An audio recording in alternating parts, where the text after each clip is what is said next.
আসসালামাইকুম দর্শক, আপনাদেরকে সবাইকে সব দর্শককে সালাম জানাচ্ছি আমি আবিদিন, ভয়েস বাই আবিদিন থেকে। আপনারা জানেন আজকে হলো বিশ্ব শরণার্থী দিবস। শরণার্থীরা সারা বিশ্বে অবহেলিত।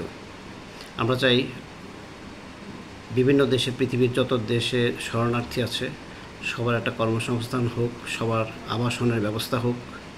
বিশ্ব অর্থনীতি যেভাবে এগিয়ে যাচ্ছে, শরণার্থীদের জন্য যাতে একটা বরাদ্দ থাকে। আমরা জাতিসংঘের কাছে আবেদন করব যেন শরণার্থীদের জন্য জাতিসংঘ মহাসচিবের পক্ষ থেকে একটা ব্যবস্থা থাকে। এই শরণার্থী দিবস উদযাপিত হচ্ছে বিশ্বের সব দেশে। আজকে 2025 সালের 20 তারিখ জুন, বিশ্ব শরণার্থী দিবস। আমি